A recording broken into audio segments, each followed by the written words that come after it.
ఈరోజు సంఘాల్లో జరుగుతున్నటువంటి భయంకరమైనటువంటి సాతాను విద్య ఏమిటో తెలుసా? మనం చేస్తుంది ఏమిటో తెలుసా? ఎవరైనా పడిపోతున్నారనుకోండి, ఎవరైనా పాపంలో ఉన్నారనుకోండి, ఎవరైనా తప్పులో ఉన్నారనుకోండి, మనం పరిచయలో శాస్త్రులాగా ప్రవర్తిస్తుంటాం, అధిక నీతి మంతుల్లాగా. బాబు వీడు మంచోడు కదా, వీడు కొంచెం దూరంగా ఉండాలి అని, లేదా వాడి గురించి 10 మందికి చెప్పడము. ఎంత తప్పు చూడండి.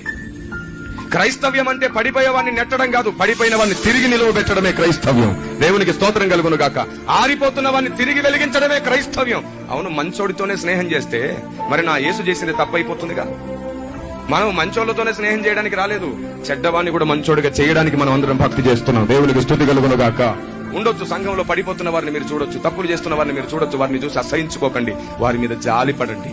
రెండో విషయం, ఆ విషయాలు మీరు కంటితో చూసినా చెవితో విన్నా సరే దయచేసి ఎవరితో పంచుకోకండి, ఎవరి గురించి కూడా. చివరికి నీ భార్యతో కూడా చెప్పొద్దు, నీ భర్తతో కూడా చెప్పొద్దు. కేవలం నీ దేవునితో చెప్పాలి, ప్రభువా పలాని సహోదరుడు పలాని సహోదరి ఈ విషయంలో పడిపోయాడు, నాయన లేవనెత్తు అని. అప్పుడు దేవుడు నిన్ను మెచ్చుకుంటాడు. శభాష్, నేను తండ్రి దగ్గర నీ తప్పుల గురించి చెబుతున్నాను, ఇంకా ఏ దేవదూతతో పంచుకోవట్లేదు, నువ్వు కూడా నా మనసు ధరించుకున్నావు అంటాడు. దేవునికి స్తోత్రం కలుగును గాక. మనం ఎవరిని గురించి ఎవరికి చెప్పొద్దు, ఎవరి గురించి ఏ విషయం తెలిసినా సరే నీ తండ్రితో మాత్రమే నువ్వు పంచుకోవాలి. మనకి ఇలాంటి మంచి లక్షణాలు ఎందుకు అలవాటు అవ్వట్లేదంటే అధిక నీతి అలవాటు అవుతుంది, అధిక పరిశుద్ధత అలవాటు అవుతుంది. ఒకడు తప్పు చేస్తే వాడిని తృణీకరించేస్తున్నాం, మనం మంచి వాళ్ళని. కానీ బైబిల్ ఏమంటుందంటే మనుషుల అపరాధములను మీరు క్షమిస్తే మీ పరలోకపు తండ్రి మీ అపరాధములను క్షమించును.